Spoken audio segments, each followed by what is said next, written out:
Hello everyone. So today we're going to be talking about proteins. So to start with, what we need to know is that proteins are complex organic compounds which always contain elements such as carbon, nitrogen, oxygen, and in some cases sulfur. So they make up chains of monomers that we call amino acids. Okay, so these amino acids are basically the building blocks of proteins, regardless of their structure. These are the basic unit building blocks of proteins. So proteins, however, are the most diverse organic molecules that you can find in nature. They actually cover up to 50% of total dry mass. Okay, and some of the functions that we find, they provide structure. Others, like for instance, collagen on the skin. For others, it's transportation.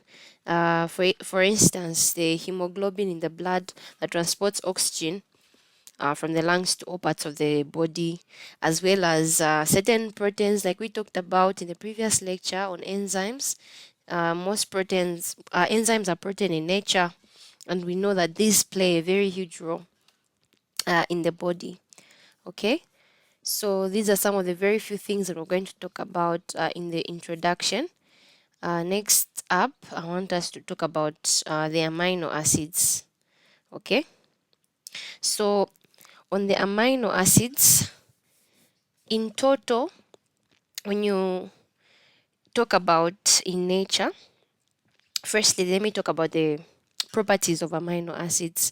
So amino acids, one, you find that they are colorless. Okay. Two, they are crystalline solids, so they're crystal-like in nature, so they're crystalline. Three, they are soluble in water, meaning they can dissolve in water.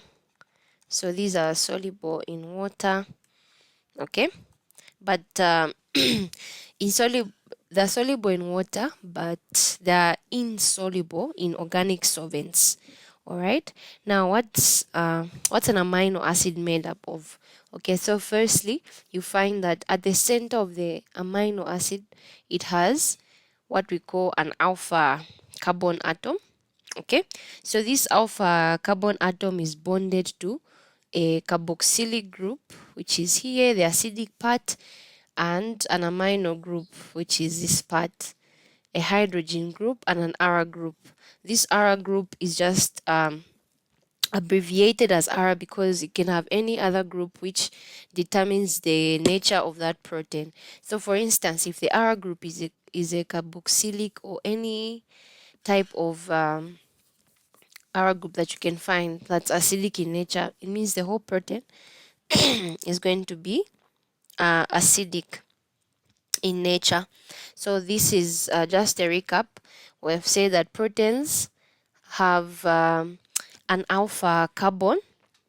Okay, and this alpha carbon has 4 bonds with 4 compounds that are attached: an amino group, a carboxylic group, and an alkyl group, and the hydrogen atom. So the majority of the amino acid possesses 1 carboxylic group, like we saw, and 1 amino group. These are said to be neutral. Okay, these that contain 1 carboxylic group and 1 amino group, these are said to be neutral. However, in some cases, like I said, where this amino acid has 2 carboxylic groups, it then becomes an acidic amino acid. For instance, if the R group is a carboxylic group, it means where there is this R group, you put this carboxylic group, this amino acid is going to be acidic. However, if you find on the on the R group, there's an amino group or a basic group, then this amino acid is going to be a basic amino acid. Okay, this one is going to be an acidic amino acid. Okay, so the simplest amino acid in nature, so you need to take note. The simplest amino acid in nature is glycine. Since the R group is represented by H, this is just to say that where the R group is in terms of glycine, there's an H. So this is the simplest amino acid which is found in nature. That's one that we call glycine. Okay, because on the R group there's just hydrogen. Okay, so what you notice is that since 4 different R groups attached to the carbon atom here, like you can see, you have 1, 2, 3, and 4. This carbon is therefore asymmetrical. Okay, it's asymmetrical. This is to tell you that one side is not equal to the other side. All right.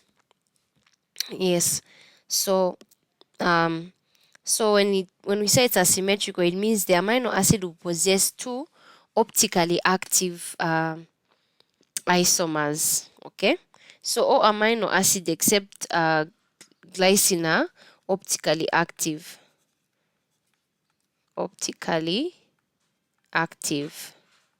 Okay, so this molecule, if you in terms of chemicals, if you turn it one way or another, in terms of isomers, or amino acids are optically active except this one, because it has hydrogen and the hydrogen atom at the bottom.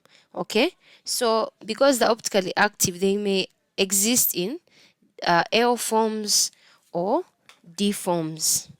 Okay, so in nature, most amino acids are found in the L forms. Okay, so in terms of the L forms and the D forms, we'll actually discuss more as we talk about carbohydrates. So some of these amino acids are going to be discussed. There's a table that I aligned. Okay, but before we go to the table, we need to know, having talked about the properties of the amino acids, we need to know that in nature we have 20 amino acids that are found naturally. Okay, so these are 20 occurring natural proteins. Okay, so what you notice is that plants are able to make all the 20. Okay, plants are able to make all the 20. However, for animals, they're not able to obtain all of them, but there are some that they do have. So animals are unable to synthesize all the 20, so they must first obtain them from the plants, the already made ones in their diet. Okay, so those amino acids which the animals are unable to synthesize, these are the ones that we call essential amino acids. Okay, so most amino acids are alpha amino acids. Okay, in which one has an alpha, in which one has an amino group and the carboxylic group. Okay, so on a side note, let us note that only proline is an alpha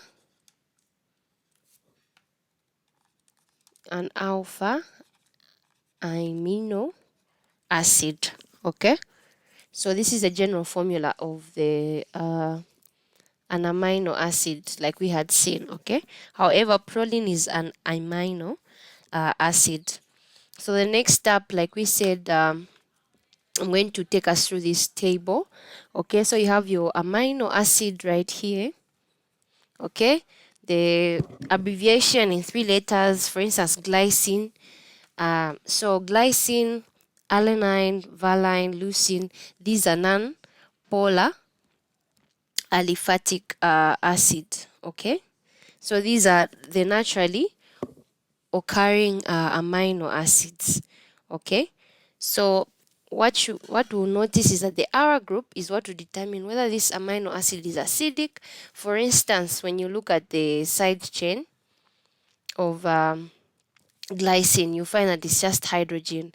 So mostly it's like glycine, you found that it was on the non-polar end Okay, however, for isoleucine, like you can see here, isoleucine, serine, threonine, it's polar aliphatic. So let's look at that nature.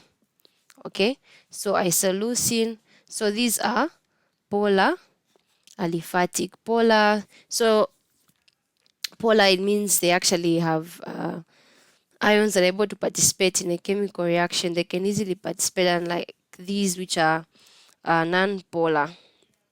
Okay, like we saw here, we had the non-polar and polar aliphatic acids. Now, to further go down, I want you to see how certain ara groups in it. So these that you see, these are the ara groups. We start from this table, the side chain of the ara groups. So this side chain, for instance, aspartic acid, you see that it has this carboxylic group on the ara group. This is what enables it to be acidic, because of that very nature, that it has a carboxylic group at the very end of its ara group. Okay, the other thing that we're going to talk about uh, is the formation of the peptide bonds. Okay, we said that the amino acids are the basic building blocks of these proteins, but what exactly how do peptide bonds form? Okay, because we know that in a protein it's made of different amino acids attached to each other, and this bond in between them is what we are referring to as the peptide bond. So what you notice that you have this amino acid and this amino acid, and the carboxylic end, this hydroxide group will react with this hydrogen group, and together they form H2O, which is simply water. Okay, so when they form, they in a process of condensation, they then form this bond between this carbon and this nitrogen. So this bond between the two, like what has been highlighted, this is what we call a peptide bond. Okay, so the same way you can break down something is the same way you can actually use to build it up. Okay, so for instance, if you're going to make a peptide bond by releasing water, okay, it means if you infuse water in it, you're going to break that bond. Okay, so breaking is what we call um, when we're trying to make the bond, it's a condensation reaction because you're losing water. When you're trying to add water, we call it hydrolysis. That's how we make our peptide bond. Okay, next up we go to the levels of these proteins. So proteins are found in three types of structures. We have primary, secondary, and tertiary. So when you look at the primary structure, okay, we have this primary structure. It's simply a long chain of amino acids that are attached via peptide bond. So this is your amino acid, this is your next amino acid. Okay, so the primary structure is the number and sequence of amino acids that are held together by peptide bonds. Okay, so together they form what we call a polypeptide chain. So each protein has a unique sequence of amino acids. The first protein to have its amino acid is elucidated, or rather defined, was insulin. Okay, insulin was one of the first proteins to actually find that that they used to find the structure of these proteins. So a peptide, insulin is a peptide hormone. It has two peptide chains in which it has in which chain A has 20 amino acids. Okay, it has two peptide chains. Okay, in which chain A has 20 amino acids, and chain B, so this is chain A, chain B has about 31 amino acids. So this is how it's made. Okay, so insulin has two peptide chains, chain A and chain B. Chain A has 20, chain B has 31. Okay, so the primary structure, you just find individual amino acids that are attached via a peptide bond. However, when we look at the secondary, so the more we increase, the more complex it becomes. So this is a secondary structure. Then we also go into a tertiary structure. It's like third degree, and the quaternary. Okay, quaternary structure, which will be our fourth one. Okay, it's like fourth degree. Okay, so the more complex it gets. So when you look at the secondary structure, we have what we call the secondary structure of a protein is the arrangement of these amino acids within the chain. Okay, for instance, if this is the primary, let me just write it here. If this is the primary structure, right? Okay, the way these amino acids are arranged, the bonds and the interactions, they interact in such a way that they form a spiral form. Okay, the interaction between the hydrogen bonds and the carbon atoms and so on and so forth is what makes them in a spiral manner. So this structure is maintained by many hydrogen bonds which are formed between the carbon to oxygen and the NH group. So let me just go back to the structure. So okay, I think this one is better. So the main bonds are carbon to oxygen and nitrogen to hydrogen. When these two are interacting with each other, actually it's even better here, the interaction between these two is what causes the protein to appear in such a manner. Okay, so the NH group of the amino acid is hydrogen bonded to the carbon to, so the NH of this is hydrogen bonded to the carbon to the carbon oxygen bond. Okay, in within three amino acids away. Okay, so an X-ray diffraction is what they used, and they found out that the protein secondary structure looks something like this. So it's a spiral kind of form. It forms an alpha helix. Okay, this is what we call the alpha helix. Okay, now between this 10 and the next 10 that you're going to find, you find that there are 3.6 amino acids in between. So just in between here, there are about 3.6 amino acids before each 10. Okay, so an example is keratin. Keratin is a fibrous protein that you find entirely. It's got an entirely alpha helical. Keratin is a protein that you find in hair.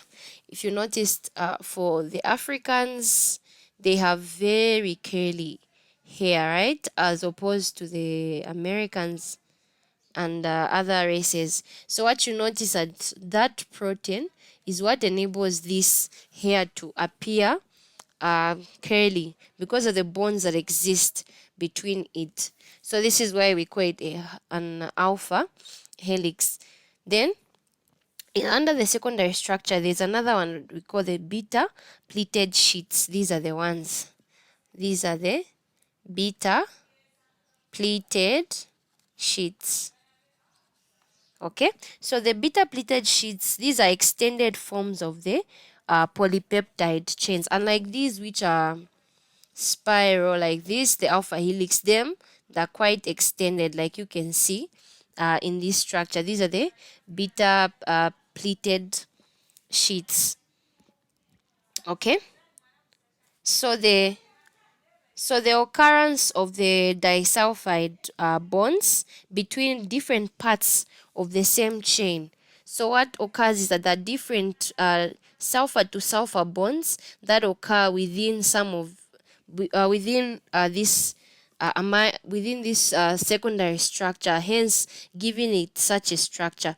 Remember, in the first one we said the bonds that are making the alpha helix to have such a shape is the amino group and the carboxylic group, the NH and the carbon to oxygen bonds. Those are the ones that make them to have a shape like an alpha, what we call an alpha helix.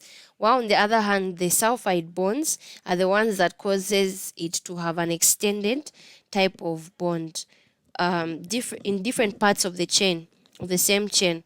So the inability of the amino acids proline to make interchain hydrogen bonds. Remember we talked about proline, right? So that's we are saying the inability of the amino acid proline to make interchain hydrogen bonds because of this very nature of the sulfur to sulfur bonds. These are stronger than the hydrogen bonds.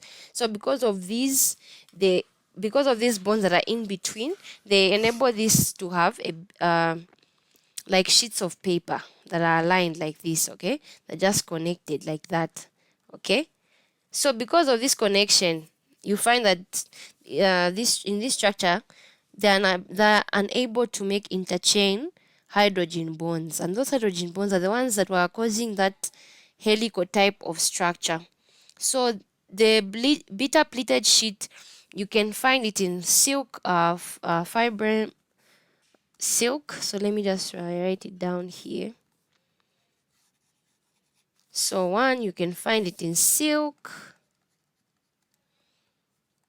fibrin, okay, which is a protein that's produced by silkworms, which they use to spin in the cocoon. I'm sure you've seen a silkworm. When it's found in its cocoon, they make silk, okay, which you use in clothes and so on and so forth. So the protein, this protein contains a number of adjacent polypeptides which are extended, which are more extended like than alpha helices, like we can see. Okay, so they have an anti-parallel fashion, like you can see, anti-parallel fashion like that. Okay, so this is it about the secondary structure. We've said we have an alpha helix and a beta pleated sheet. Okay, all these are caused due to the different types of bonds that exist within them. The next that we're going to talk about is a tertiary structure. So the tertiary structure of a protein is the bending and folding of the protein in a precise globular shape. So imagine you have an alpha helix. So when it bends and folds around itself, it forms a globular. It forms the globular proteins. For instance, the enzymes. So you can tell that enzymes have a tertiary structure. So most proteins are only active when they're in this form, as mentioned, the enzymes. So when a globular protein loses its shape, it's said to be denatured. Okay, for instance, when you heat an enzyme above the optimum temperature, it loses its globular shape. So instead of becoming like this, it becomes a different shape, and when it's a different shape, we say that it's denatured. And when it's denatured, it can no longer function.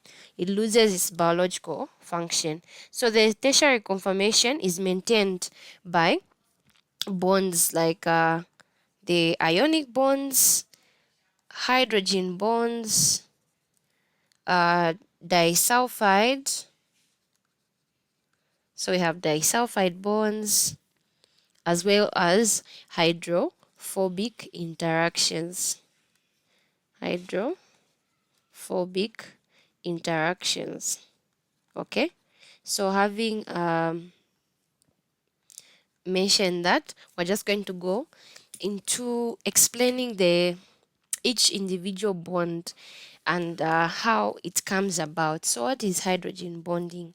So the hydrogen bonds, these result as they come about due to the interaction of the hydroxide group or the NH groups, nitrogen hydrogen bonds, that share electrons of the neighboring electronegative oxygen. So like you see, It's all explained in this bond of forming a peptide bond. So these hydrogen bonds that are formed between this carbon oxide to this nitrogen hydrogen bond, these are what we are calling the bonds that are in between. We call them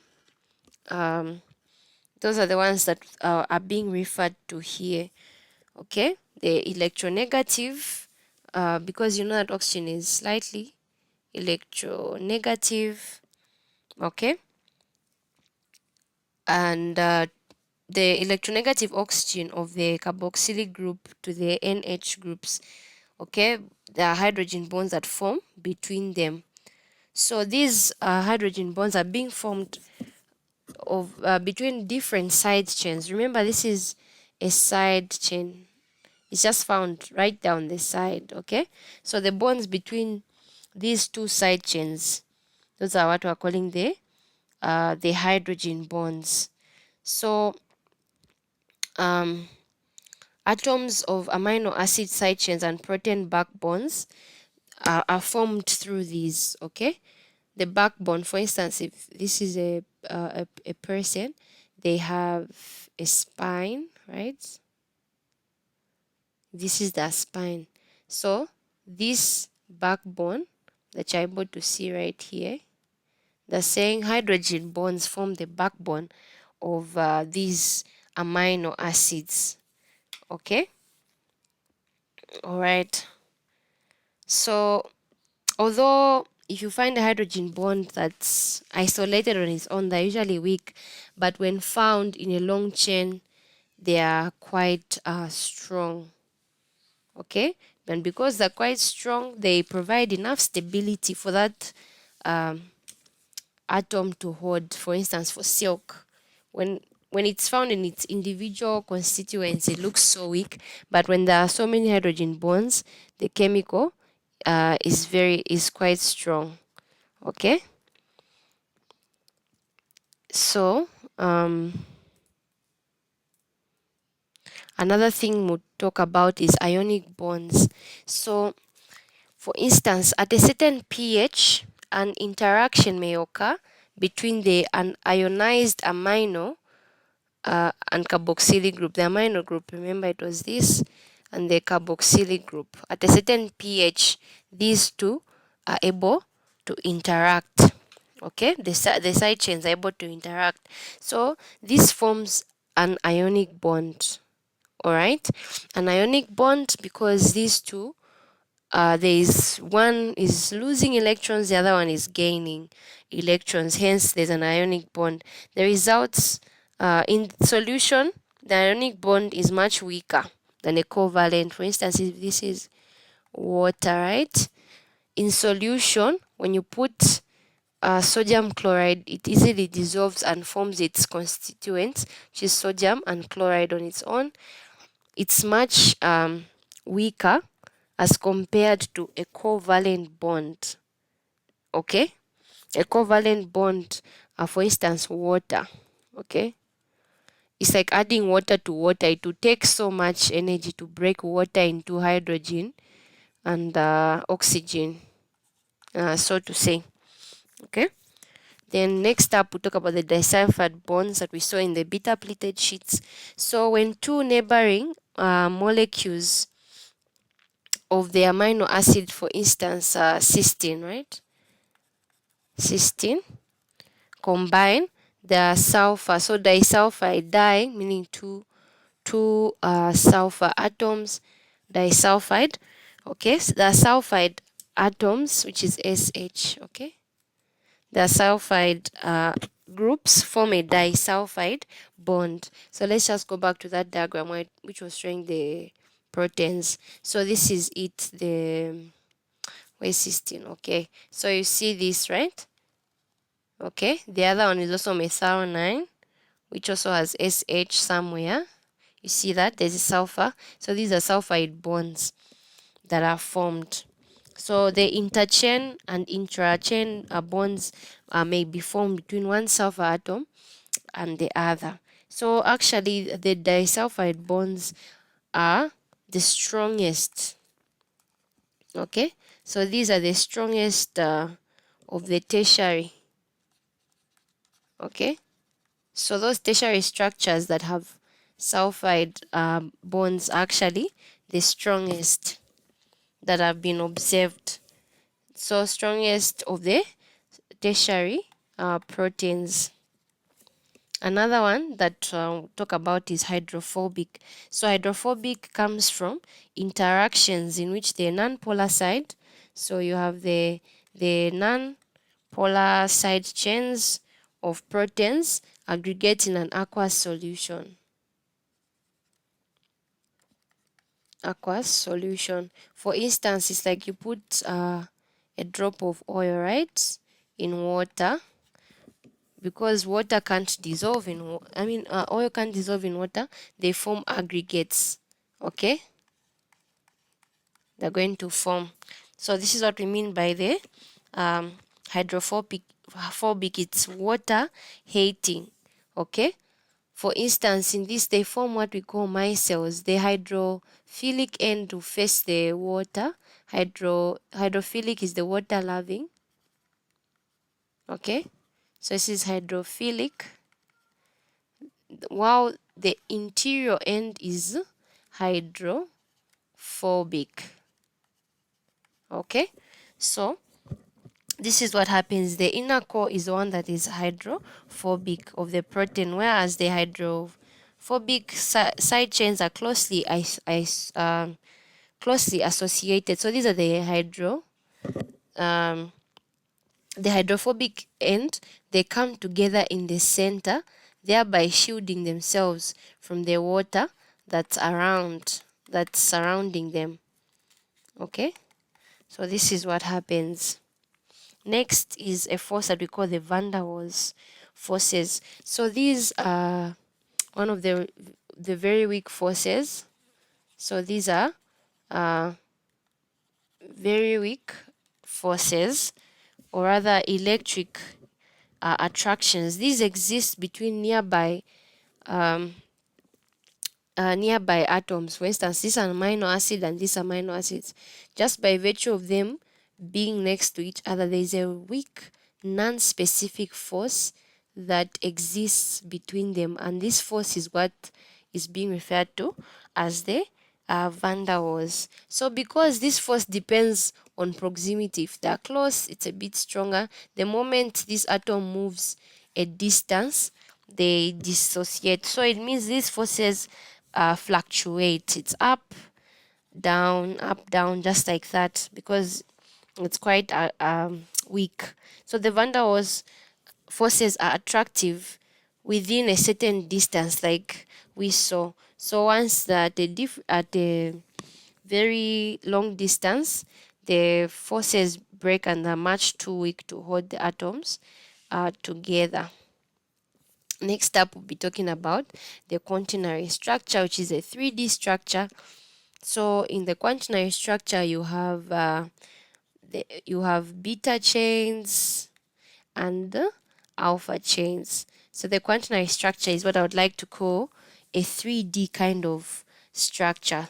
So it's an aggregation of different polypeptides. For instance, you have this polypeptide. Once they aggregate, they form a quaternary structure, which is a more complex type of structure that we're able to see. And because they are polypeptides, they are found with almost 146 amino acids each. For instance, to give an example, hemoglobin is an example of a quaternary structure. So it consists of 4 globular chains. For instance, these are 4 globular chains. 2 chains are alpha, the other ones are beta. So it's a transporting molecule, like you can see. And within these quaternary structures, you will notice that there are different types of interactions that occur. We have hydrophobic interactions, hydrogen bonds, we have ionic bonds, and so on and so forth. So we talked about hydrogen bonds, hydrophobic, okay, and so on and so forth. So this is the quaternary structure. It's a more complex form of a protein structure.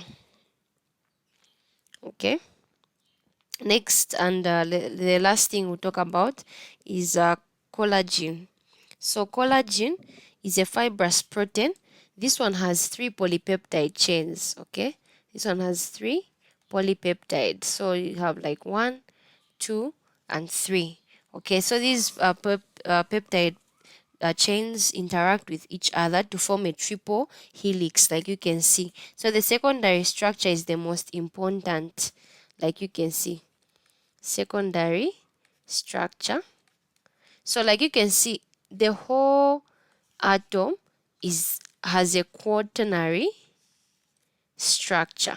Okay, I need you to get this point. However, the individual units that make this collagen are of secondary in nature. Okay, and they're the most important, that form the elongated fibrils that we see in fibrous tissues. Okay, fibrous tissues, they look something like this. Okay, so collagen cannot be stretched, like you can see, because it's intertwined and interwoven into such a complex manner, okay, to form a quaternary structure. So that's why you find it in connective function. It plays a huge role in connective function, like for tendons, cartilage, bone, skin, tissues, and so on and so forth.